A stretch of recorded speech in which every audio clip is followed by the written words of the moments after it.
Triangle में congruent triangle. चलो देखो,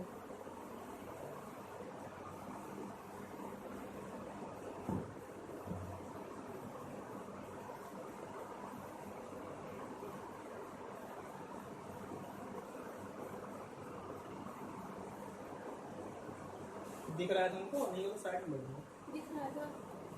अभी समय लिखेंगे तो फिर कॉन्ग्रुएंस ऑफ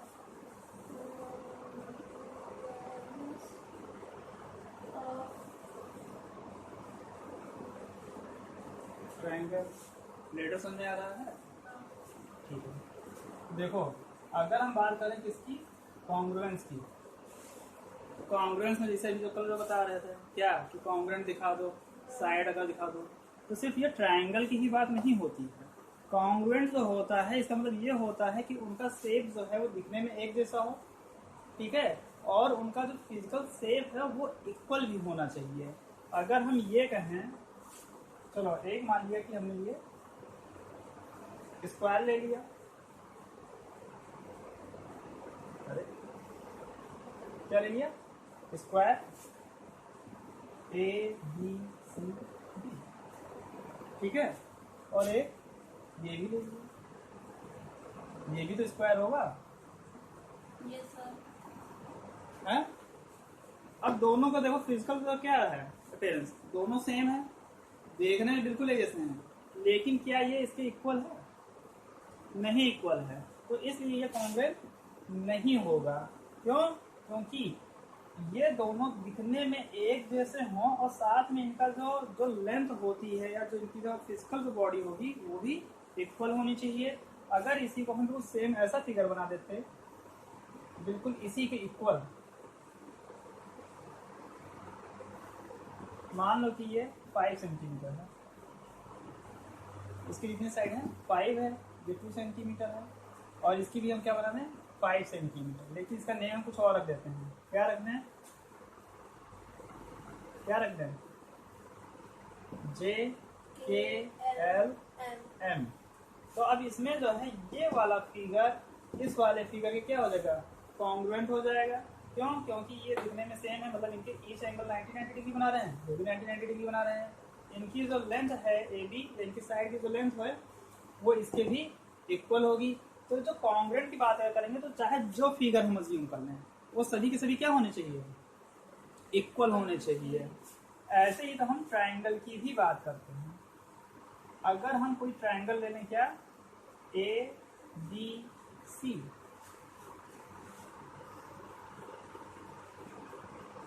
PQR, ये इसके तभी कॉन्ग्रुएंट होगा जब इनकी सारी साइडें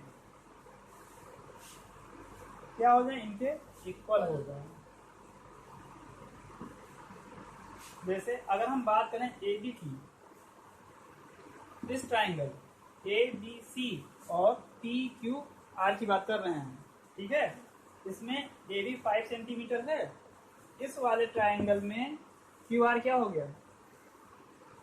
5 सेंटीमीटर, मतलब AB जो है वो किसके इक्वल हो गया? QR के। ऐसे ही BC किसके इक्वल हो गया? PR। और AC किसके इक्वल हो गया?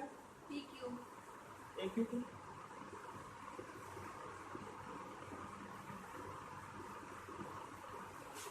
हो गया।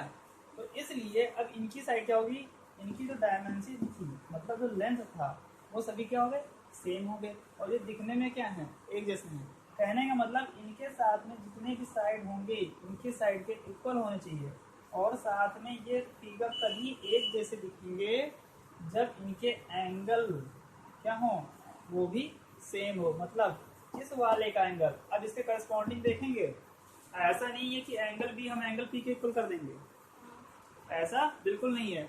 अब देखो कि ये जो बी वाला है वो 5 और 6 से, 5 और 6 वाले लाइन की करस्पॉन्डिंग से ये बन रहा है, या इनके इंटरसेक्ट से, तो 5 और 6 इसमें कहाँ है? इनका R इंटरसेक्ट आर पॉइंट पे बन रहा है। इसका मतलब ये हुआ कि एंगल बी जो है हमारा वो किसके इक्वल होगा, R आर के इक्वल होगा। ऐसे ही एंगल सी किसके इक्वल होगा, एंगल सी देखो P. किसके किस बन रहा है, P हाँ के। बिल्कुल, ये पी के हो जाएगा। और ऐसे ही एंगल ए किसके इक्वल हो जाएगा, Q के। क्यू के। ठीक है, तो इनके क्या हो गया, साइड अगर इनकी इक्वल्स हो गई तो इनके एंगल्स भी इक्वल हो गए। तो कॉन्ग्रेंट में अगर हमें फिगर दिखाना है क्या कि एक दूसरे के कॉन्ग्रेंट हों, तो उसे दिखाने के लिए हम ये कह सकते हैं कि इनके तीनों साइड्स या तो इक्वल हो जाएं, ठीक है, या फिर इनके एंगल्स इक्वल जाएं। लेकिन एंगल्स के साथ में एक कंडीशन हो जाती है, अगर हम सिर्फ एंगल की बात करेंगे तो वो कॉन्ग्रेंट नहीं होगा। इसलिए उसके साथ में कम से कम एक साइड जो है प्रूफ होना चाहिए ट्रायंगल के लिए। जैसे अभी मैंने क्या बताया, इसमें भी देखा जाए तो इनकी एंगल्स 90 डिग्री बना रही हैं, इनकी भी 90 डिग्री बना रही है। अगर हम ये बात कर लें एक ऐसा इक्विलैटरल ट्रायंगल जिसके सारे एंगल क्या हो जाए 60 डिग्री 60 डिग्री 60 डिग्री है कि नहीं है, एक्स वाई और जेड ले लिया। ऐसी एक और कोई ट्रायंगल ले लें, चलो इसी को आगे भी निकाल लें।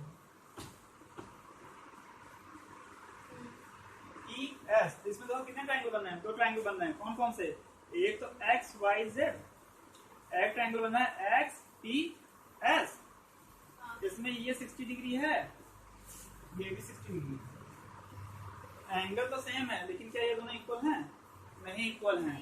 तो अगर हमें एंगल के थ्रू अगर प्रूफ करना है साइड में एक साइड दिखाना पड़ेगा। खैर देखो, कुल मिला के कॉन्ग्रेंट किसे कहते हैं वो समझ में आया, हाँ सर। क्या होगा, कॉन्ग्रेंट हाँ सर जिसमें तीनों साइड इक्वल हो हाँ और उसके एंगल्स इक्वल हो। हाँ, लेकिन ये जरूरी नहीं कि एंगल्स अगर तीनों एंगल इक्वल हो तभी वो कॉन्ग्रेंट हो, उसमें उसके लिए एक साइड दिखानी पड़ती है।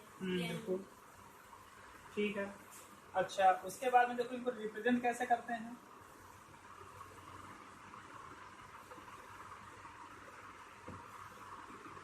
ए बी सी, ठीक है, देख लिया करो पहले यार, बाद में Yes, sir. कहोगे तो हम रुक जाया करेंगे, ठीक है, Yes, ये sir. समझ लिया करो। 5 6 और 7, एक हमने एक और ट्रायंगल ले लिया, कौन सा, पी क्यू आर, ठीक है, ये भी 5 हो गया, ये भी 6 हो गया और ये 7 हो गया। इन दोनों की अगर हम बात करें, तीनों साइड क्या हो गए, इक्वल हो। इक्वल हो गए। तो इनको जब रिप्रेजेंट करना होता है तो हम इस सिंबल का यूज करते हैं। कैसे, A B C triangle, A B C congruent to triangle P Q R, ठीक है। अगर हम कॉन्ग्रेंट लिख रहे हैं तो हम सिर्फ उसी के जो करस्पॉन्डिंग रेशियोज होते हैं उसी के अकॉर्डिंग लिखेंगे, ये हमारा सही होगा। लेकिन अगर हम यही चीज ये लिखते हैं, triangle A B C congruent to triangle Q R P, तो ये गलत हो जाता। क्यों, क्योंकि अगर हम ए बी का रेशियो लेते, अगर हम ए बी का रेशियो लेते, इससे देखो क्यू आर, तो ए बी हमारा कितना है, ए बी हमारा 5 है। 5 है, रेशियो लो, ये 5 है और क्यू आर कितना है 6 है, तो ये तो इसका रेशियो क्या आ गया, डिफरेंट आ गया। जबकि आना क्या चाहिए था, इक्वल आना चाहिए था। साइड क्या होंगे, इक्वल होंगे, तो रेशियो भी तो उनका इक्वल आना चाहिए कि नहीं आना चाहिए। ये गलत हो गया कि नहीं हो गया। अच्छा, अब जैसे हम कह रहे हैं कि ये वाला सही होगा, इसको चेक कर लो। जैसे ए बी लिखा था और पी क्यू लिखा, तो ए बी की देखो लेंथ कितनी है 5 सेंटीमीटर, इसकी लेंथ पी क्यू ये भी 5 सेंटीमीटर है। अब उसके बाद में देखो डी सी आया, बी सी के कितना होगा 6, और देखो बी सी को हम किसके इक्वल दिखाएंगे, क्यू आर, बी सी के इक्वल क्यू आर होना चाहिए, पे तो से इसमें देखो क्यू आर कितना है, 6 है। तो इसका मतलब क्या हो गया, देखो इनके रेशियो क्या चल रहे हैं, सेम चल रहे हैं। मतलब अगर इनका हम देखेंगे तब भी एक रेशियो आएगा, इसका भी रेशियो एक ही आएगा। ऐसे ही अब देखो ए बी लिया, बी सी लिया, अब थर्ड वाली साइड कौन सी आएगी, अब ये आ जाएगी सी ए, और इसके लिए कौन सी आ जाएगी, पी आर पी। मतलब अगर हमें इसी में देखना हो तो क्या देखेंगे, सी ए इक्वल टू आर पी। अब देखो सी ए कितना है, 7 है, और आर पी 7। देखो इक्वल आ रहा है कि नहीं आ रहा है, आ रहा है। लेकिन अगर इसी के करस्पॉन्डिंग लेते तब क्या हो जाता, गलत हो जाता। तो इसीलिए जब भी हम कॉन्ग्रुएंट की बात करेंगे तो हमेशा यही लिखेंगे, उसके करस्पॉन्डिंग ही लिखेंगे। अदरवाइज अगर हमने कोई दूसरा कर्ज का लिख दिया, यार देखने में तो ट्रायंगल एक जैसे हैं, लेकिन जब हम उसमें जो रिलेशन दिखा रहे हैं कॉन्ग्रुएंट का, उसके करस्पॉन्डिंग ही दिखाएंगे, अदरवाइज हम नहीं दिखाएंगे, नहीं तो गलत हो जाएगा। कहने के लिए तो बहुत छोटी सी चीज है।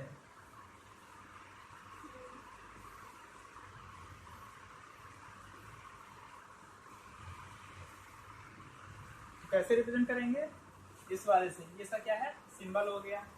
अच्छा इसमें जो ये ऊपर वाला दिख रहा है ना, ये सिमिलर का होता है। सिमिलर अभी पढ़ा है, नहीं पढ़ा है?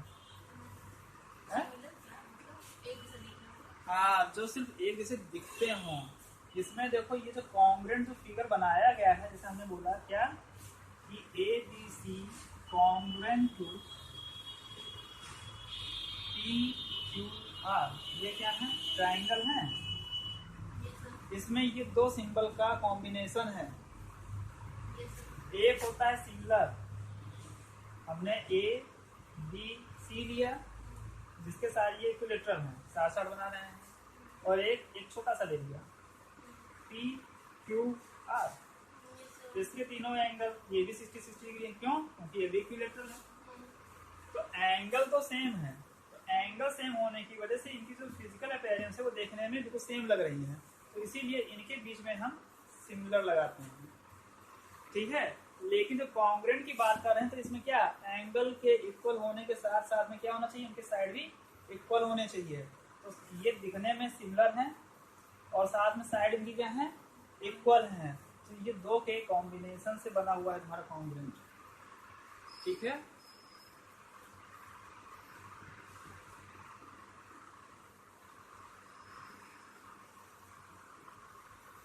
चलो अच्छा, अब कॉन्ग्रुएंट अगर प्रूफ करना है, अगर हमें कॉन्ग्रुएंट प्रूफ करना है कि triangle A B C congruent हो जाए किसके, ट्रायंगल पी क्यू आर के, इसको प्रूफ करने के लिए हम कुछ रूल्स यूज करते हैं। एक रूल, अगर इनके सारे साइड एक दूसरे के क्या हो जाए, इक्वल हो जाए, मतलब A B equal to P Q, B C equal to Q R, और A C equal to P R हो जाए। अगर इनके सारे साइड्स इक्वल होंगे तो इनसे जो फिगर कंस्ट्रक्ट होगा, उनके बीच का जो एंगल होगा वो ऑलरेडी इक्वल हो जाएंगे। तो अगर कॉन्ग्रुएंट प्रूफ करना है, अगर हम सिर्फ ये क्या दिखा दें, साइड, मतलब इन तीनों के साइड, मतलब इस ट्रायंगल के जो तीनों साइड्स होंगे वो इस ट्रायंगल के तीनों साइड के इक्वल हो जाएं, तो वो कॉन्ग्रुएंट हो जाएगा। इसे बोलते हैं S S rule.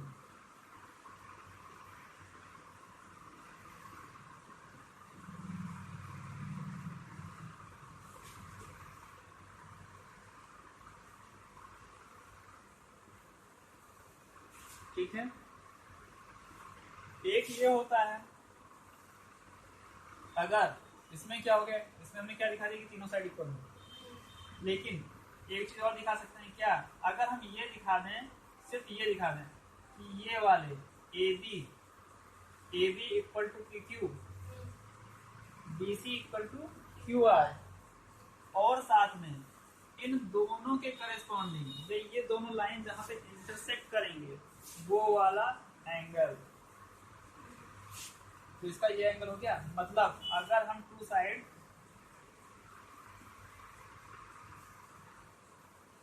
And one angle, लेकिन ये एंगल कौन सा एंगल होना चाहिए, इसके करस्पॉन्डिंग वाला, तभी ये फिगर कंटेन करेगा इक्वल वाला, नहीं तो वो नहीं करेगा। रीजन जान लो क्यों। इसको बोलते हैं, अगर टू साइड और वन एंगल का प्रूव करें तो इसको बोलते हैं SAS रूल। ठीक है, साइड से रिलेटेड यही दो रूल होते हैं कि अगर या तो हम तीनों साइड इक्वल दिखा दें या दो साइड और एक एंगल इक्वल दिखा दें तो वो कॉन्ग्रुएंट हो जाएगा। इसके अलावा इसमें कोई रूल नहीं लगेगा। अगर हम ये सोचें कि यार दिखने में तो दो साइड है, दिखने में दो साइड है, अगर हम इसको ऐसे भी लिख दें तो क्या दिक्कत है, लेकिन दिक्कत है, ये फिगर कभी भी फॉलो नहीं करेगा। इसमें भी तो साइड साइड और एंगल है, दो साइड और एक एंगल है, इसमें भी तो साइड साइड और एक एंगल है, कहने के लिए दो साइड और एक एंगल है, लेकिन गलत है। ये वाला सही है, ये वाला गलत है। रीजन जान लो क्यों। मान लो कि ये 5 है, ये 6 है। दूसरा फिगर देखिए, ठीक है, ये 5 है, ये 6 है, ABC, एक दूसरा ट्रायंगल बनाया। ये 5 है, ये 6 है, ये A है, ये B है, ये C है। इसमें भी तीसरी लाइन नहीं ऐड की है। रीजन बता देने क्यों। देखो, हमने बोला कि ये साइड इसके इक्वल हो जाए, ये साइड इसके इक्वल हो जाए, लेकिन मैंने बोला ये है कि इनके करस्पॉन्डिंग जो एंगल होगा वही इसको कॉन्ग्रुएंट बनाएगा। मान लो कि ये 60 डिग्री है, तो इसको इसने फिक्स कर दिया, इसने इसको फिक्स कर दिया। अब ये 60 डिग्री से ज्यादा बेंड नहीं हो सकता। अगर ये 60 डिग्री से ज्यादा बेंड नहीं होगा तो फिर जो है जिसकी जहाँ पे लेंथ खत्म होगी और 6 इसकी जहाँ पे लेंथ खत्म होगी उसको वहीं पे ये मीट कर देगा, तब ये इसके इक्वल हो जाएगा। इसलिए SAS रूल सही होगा। लेकिन अगर हम बात करें किसकी, इस वाले की, तो हमने दो साइड लिया है 5, 6, हमने बोला कि ये एंगल इस एंगल के इक्वल है, ठीक है, और हम ये कहें ये एंगल हम बना दें इस जगह पे, या कुछ ऐसा एंगल बना दें।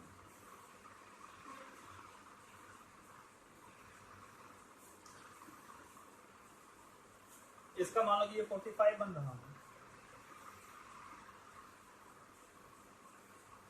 45 क्या बल्कि ये बन रहा होगा करीब, मान लो कि ये 100 बन रहा है, ठीक है, ये 100 बन रहा है, ये 60 बन रहा है। तो ये बताओ, अगर हम कोई अनदर फिगर बनाए, एक 100 का बना सकते हैं फिगर कि नहीं बना सकते हैं, और एक 60 का बना सकते हैं कि नहीं बना सकते हैं। 160 हो गया तो दूसरा ऑलरेडी 20 होगा कि नहीं होगा, होगा।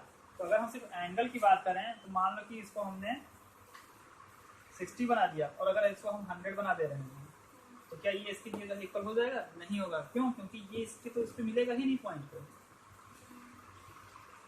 ये देखो एंगल तो हमने दिखा दिया, साइड हमने दिखा दी कि ये 5 है, ये 6 है, लेकिन अगर ये एंगल इस जगह पे है और ये वाला एंगल इस जगह पे है और इसको देखो एंगल तो इक्वल है कि नहीं है इसके लिए, और हम इस वाले एंगल की बात कर रहे हैं, इनको भूल जाओ, तो क्या ये कभी मीट करेंगे? नहीं मीट करेंगे। क्यों? क्योंकि ये अब कहीं जा रहा है और इस लाइन की लेंथ जो लिमिट थी वो यहीं पे खत्म हो गई है, है ना। तो इसलिए ये जरूरी होता है कि इन दोनों को, जिसकी लाइन जिसको हमने प्रूफ कर रखा है, जो दो साइड दिखा रखे हैं, उसके साथ में जो एंगल हो उसको फिक्स करके रखे उसका एंगल, ताकि उसकी जहाँ पे लेंथ खत्म हो वहीं पे मीट कर दें तो हमारा तीसरा वाला साइड ही इक्वल हो जाए। लेकिन अगर ये खत्म हो रहा है, मान लो कि यहाँ पे खत्म हो रहा है, यहाँ पे खत्म हो रहा है, कहीं पे भी खत्म हो रहा हो, लेकिन जरूरी तब ये नहीं जरूरी होगा कि ये इसको मिल ही रहा हो, या ये जरूरी नहीं है कि इसकी लेंथ जो है वहाँ पे उसको मीट करे। ठीक है, इस वजह से ये हमेशा रूल क्या करेगा? गलत हो जाएगा। ऐसे ही इसी में एक वो आता है ASS, ये भी नहीं फॉलो करेगा, सिर्फ ये वाला रूल सही है हमारा, और एक तो ये ट्रिपल साइड वाला। लेकिन जब हम दो एंगल की बात करेंगे,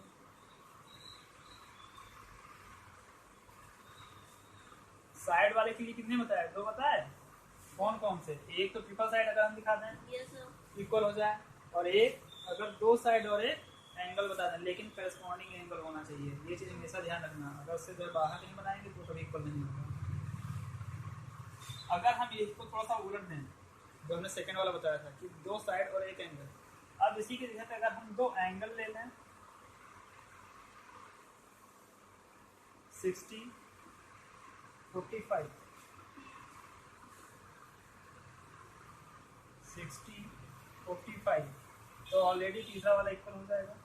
अरे 180 की प्रॉपर्टी लगा देना, तीनों का सम सब्ट्रैक्ट कर देना, वो उसके इक्वल आ जाएगा। इसमें जो है कोई भी एक एंगल ले लोगे, मतलब दो साइड और एक एंगल ले लोगे तो उसके लिए प्रूफ सही रहेगा। एंगल की जब बात करेंगे तो एंगल एंगल एस लिख सकते हैं, एंगल साइड एंगल ले सकते हैं, या साइड ये तीनों करेक्ट होंगे। चाहो तो इसको जो है उससे चेक करके देख लेना घर पे प्रैक्टिकल करके, ठीक है। क्योंकि जब दो एंगल बनेंगे तो इसको फिक्स करके रखेगा। किसी भी साइड पे अगर बनाओगे, इस साइड पे बनाओगे, इसके लिए बनाओगे यहाँ पे, ये 65 इसको यहाँ पे फिक्स कर दिया। अब यहाँ पे इसी लाइन पे जो बनाओगे, किसी पे बनाओगे ना, चाहे इस पे बनाओगे चाहे इस पे बनाओगे, तो कहीं ना कहीं किसी ना किसी तरीके से इसको जो है कंसिस्ट करेगा। इस जगह पे बनाओगे तब भी कंसिस्ट करेगा, इस जगह पे बनाओगे तब भी इसको कंसिस्ट करेगा। मतलब इस पॉइंट के सराउंडिंग कहीं ना कहीं दूसरा एंगल बनाओगे, और उसके साथ में कोई एक साइड भी दे दोगे तो उसको फिक्स कर देगा, उसको भागने नहीं देगा इधर उधर। जहाँ जैसे भागने लगोगे तो ऐसे बता देगा बेटा तुम आओ, तुम्हारी लिमिट यही तक है, ठीक है।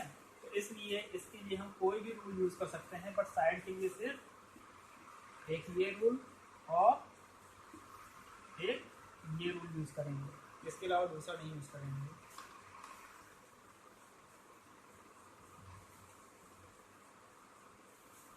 चलो क्वेश्चन देखते हैं कुछ। अच्छा एक चीज और, इसमें इसका जो कॉन्ग्रेंट होता है, ठीक है, हम ये नहीं प्रूव कर सकते कि ये कॉन्ग्रेंट है। मतलब जो थ्योरी जिसकी हम बता रहे हैं कि ये इक्वल होती है वो दिखा दें तो वो प्रूफ हो जाता है।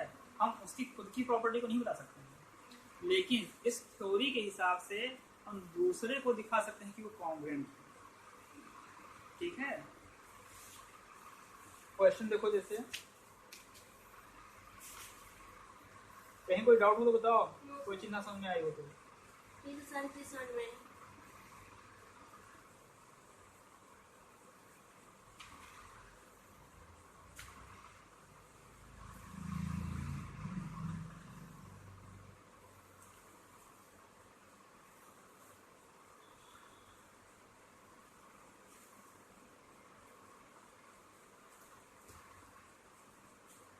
देखो एक क्वेश्चन है, example first,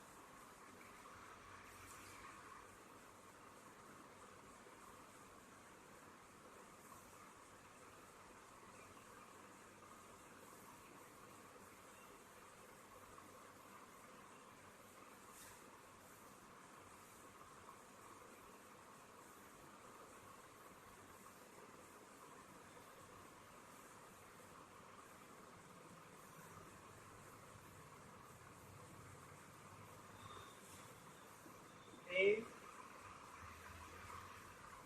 B O C D,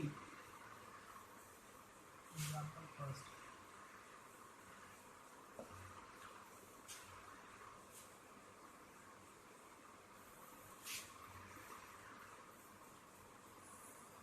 इसमें ये कह रहा है कि O A equal to O D,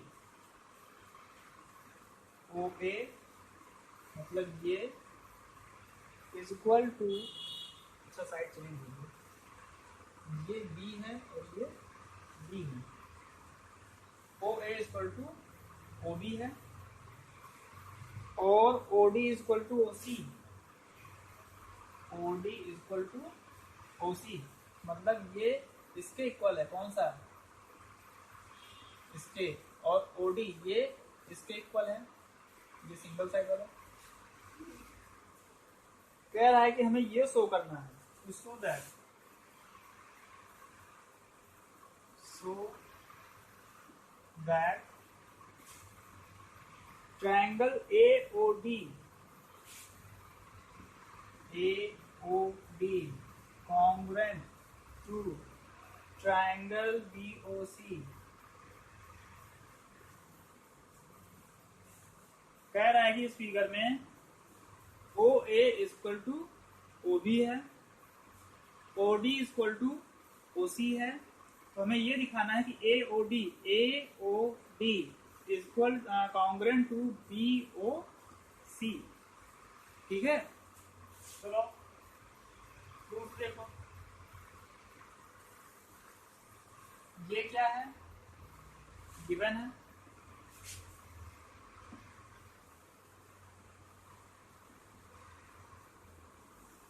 तो इसमें देखो दो साइड दिया हुआ है, एक तो ये साइड इसके दिया है, एक साइड इसके दिया है।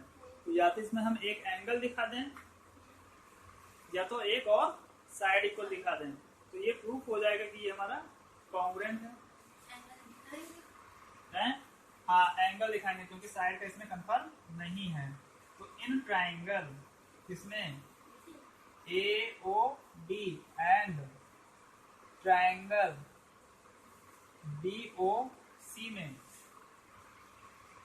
OA इक्वल टू OD, इसमें बहुत छोटे छोटे प्रूफ हैं, 4-6 लाइन के प्रूफ हैं।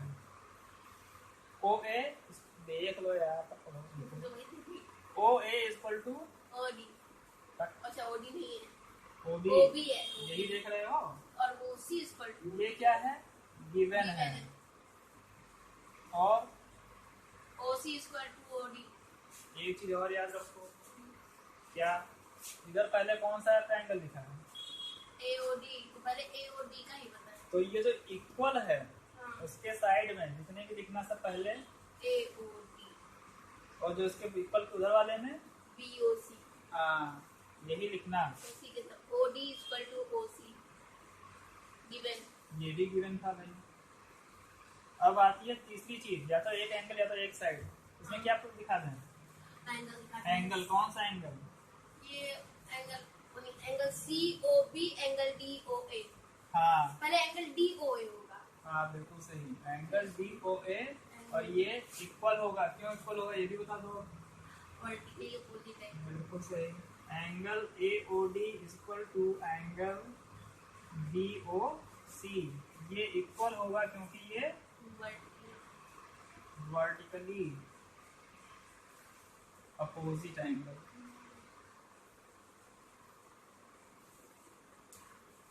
ठीक है, तो हमने कितनी चीजें दिखा दी, 3 चीजें दिखा दी, 2 साइड और एक एंगल। इसलिए क्या हो गया, ट्राइंगल हमारा कौन सा, AOD कॉन्ग्रुएंट हो गया किसके, AOD तो हो गया BOC। और क्या प्रूफ कर रहे थे हम देर से, अरे तरफ सीधा बता रहे थे कॉन्ग्रुएंट टू BOC बाय किससे, SAS। अच्छा देखो, जो अभी हम इससे पहले जो बता रहे थे प्रॉपर्टी कि वो SAS को ही फॉलो करता है। तो देख लो, ये साइड है, ये साइड है, ये दोनों कहाँ पे इस पे इंटरसेक्ट कर रहा है। इन दोनों का करस्पॉन्डिंग एंगल कौन सा बन रहा है, यही बन रहा है। अगर ये बन रहा होता, ये इक्वल दिखता तो ना प्रूफ होता, गलत हो जाता। हम ये साइड ले रहे थे, हाँ। इसके साथ में अगर ये एंगल लेते तो गलत हो जाता। चलो, तो ये प्रूफ हो गया। अब इसी में और कुछ प्रूफ करना है। हाँ, अब इसके बाद में देखो क्या, ये तो था इसका फर्स्ट पार्ट, जाइए लो ए वाला सेक्शन, ए वाला सेक्शन हमें इसमें क्या दिखाना था, कॉन्ग्रुएंट दिखाना था, कॉन्ग्रुएंट दिखा दिया। अच्छा, कॉन्ग्रुएंट जब प्रूफ करते हैं तो इसके बाद में एक चीज ये होती है कि हम तो दिखाते तो सिर्फ इससे हैं, 2 साइड एक एंगल, 3 साइड, या जो है 2 एंगल एक साइड से लेके कॉन्ग्रुएंट दिखा देते हैं।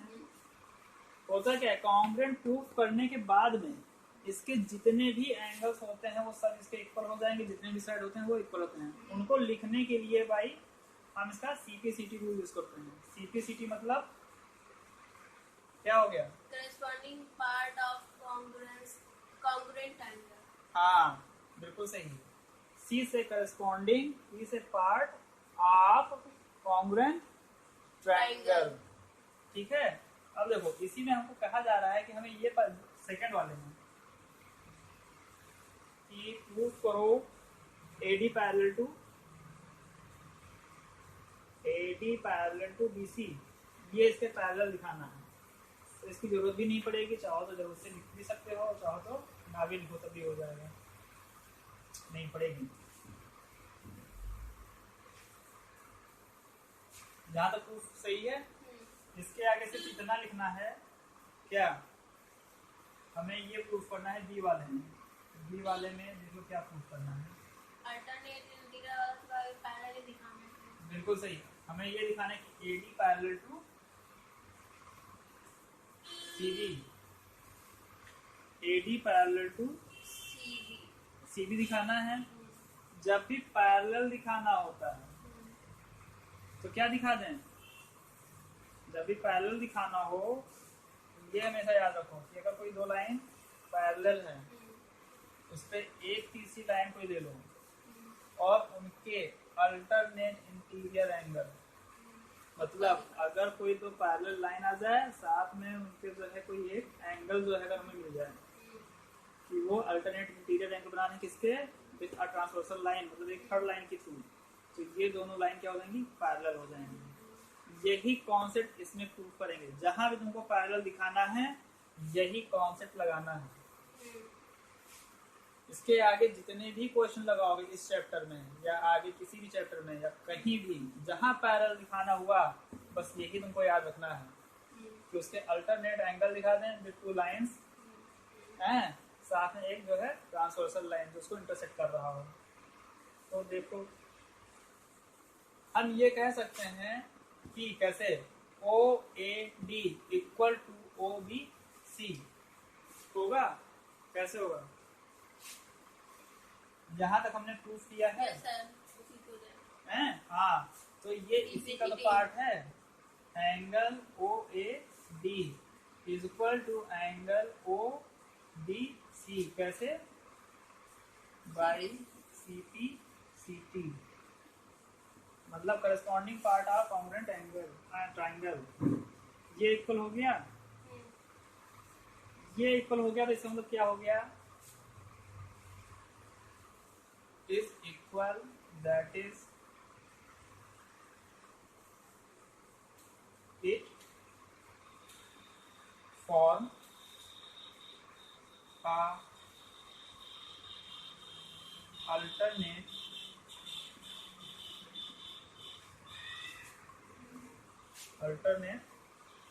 triangle, alternate angle for किसके लिए, AD and BC। It form मतलब ये वाला angle, form a alternate angle for AD and BC with a transversal line, with a transversal transversal. Transversal में क्या हो जाएगा, AB line। ये लिख सकते हैं alternate interior angle corresponding AD and BC with transversal line AB। बस इतना ही लिखना है। इसका मतलब ये हो गया that is AD parallel to AD parallel to BC। यही प्रूव करना था, अरे BC या CD कुछ भी लिख दो, लाइन लिख रहे हो, ठीक है, तो यही प्रूव करना था।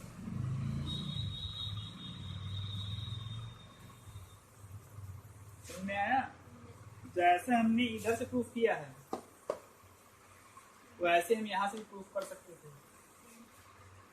कैसे, ये कॉन्ग्रुएंट प्रूफ हो चुका है ऑलरेडी।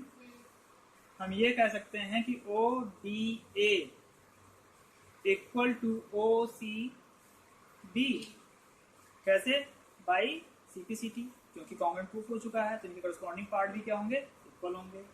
अच्छा, तो ये किसके थ्रू बन रहे हैं, AD और CB के थ्रू बन रहे हैं विथ अ ट्रांसवर्सल लाइन, कौन सी, BC या CB। मतलब हमारा जो है ये एंगल एक अल्टरनेट इंटीरियर एंगल बन रहा है विथ लाइन AD और BC किसके लिए? CD के लिए, इसलिए हमारा ये क्या हो गया? पैरेलल हो गया। ठीक है, जहां भी पैरेलल प्रूफ करना है यही लाइन लिखनी है हर जगह। बता दें इतना है। Angle OAD equal to OBC दिखा है। OAD, हाँ ये नहीं दिखा देते थे AD इक्वल टू CV या फिर वो लिख के AD इक्वल टू CV। ये बताओ, अगर AD इक्वल टू CD, मान लो कि ये 5 सेंटीमीटर है, ये भी 5 सेंटीमीटर है, देखो सही। हम बात कर रहे हैं सिर्फ कॉन्ग्रुएंट की। ये भी 5 सेंटीमीटर है, ये भी 5 सेंटीमीटर, क्या ये पैरेलल होगा? अगर हम बात कर लें तो ट्रायंगल ही बना देते हैं भाई। ये लो ट्रायंगल बन गया, और हमने कह दिया कि ये इक्विवेलेंट भी है, मतलब सॉरी कॉन्ग्रुएंट भी है। जैसे मान लो कि इसके लिए ये एंगल 3 हो गया, तो इसके लिए ये भी 3 हो गया, और इसके लिए ये यहाँ से कितना मान लो 7 हो गया, तो इसके लिए ये भी 7 हो गया। देखने में तो कॉन्ग्रुएंट है, लेकिन क्या ये लाइन इसके पैरेलल होगा? नहीं होगा। ठीक है, तो इक्वल होने पे नहीं प्रूफ होगा। मैंने क्या बताया कि अगर पैरेलल प्रूफ करना है तो ये प्रॉपर्टी दिखा दो, बस जाना तो प्रूफ हो गया। तो वो लिखने की जरूरत है OAD equal to OBC। OAD equal to, अब वही दिखाएंगे। क्यों नहीं लिखेंगे यार, वही तो एंगल दिखा रहे हैं। इंटीरियर एंगल ही नहीं बनेगा। ठीक है, हाँ लिख लो। OAD इक्वल टू सेकंड ये वाला पार्ट है, ये फर्स्ट ये सेकंड प्रूफ करना है।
अपनी एंगल ना लिख रहे थे, एक फॉर्म अल्टरनेट एंगल की जगह पे लिखे हैं, यहाँ ना लिखे alternate interior angle alternate interior angle corresponding to, ये लिखना था अपने।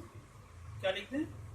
कि जो आपने लिखा है अपनी लैंग्वेज में हम ये नहीं लिख सकते, उस जगह वही लिखे हैं, थोड़ा डिफरेंट रहेगा। कैसे? वर्ड डिफरेंस बनेगा। अरे तो देख बताओ तो। Alternate interior angle corresponding to AD and BC with transversal line. सही है। हाँ, हो गया सर। BC IC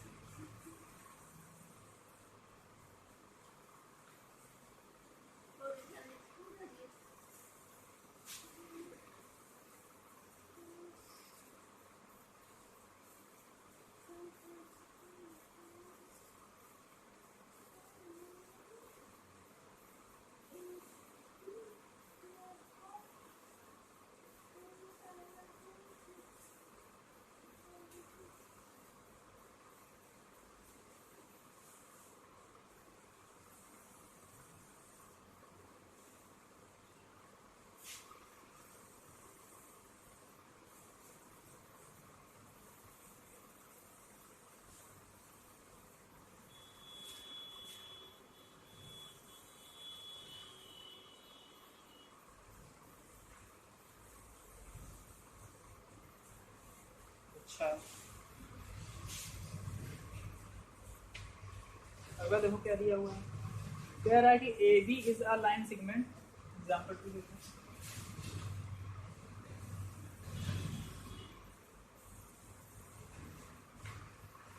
कह रहा है कि ए बी कोई एक लाइन सेगमेंट है,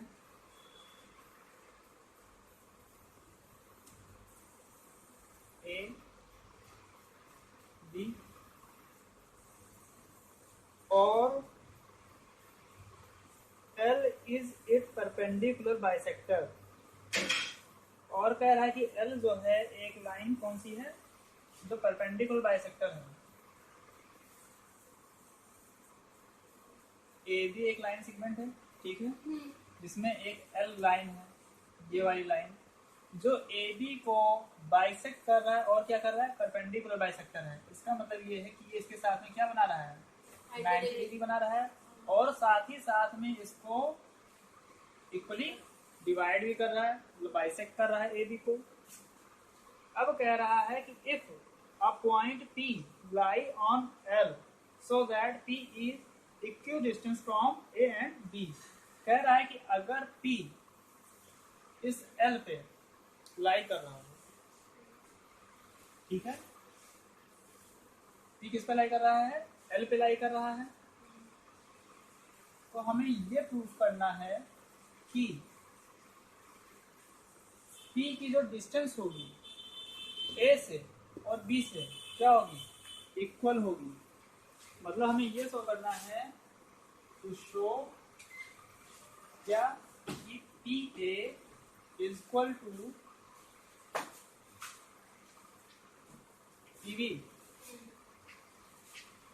PA is equal to PB। अगर हमको ये दिखाना है तो कॉन्क्रीट दिखा देंगे, हो जाएगा। बिल्कुल सही, कॉन्ग्रुएंट दिखाएंगे। कैसे दिखाएंगे, पहले देखो गिवन क्या है, साइड एंगल साइड से साइड एंगल साइड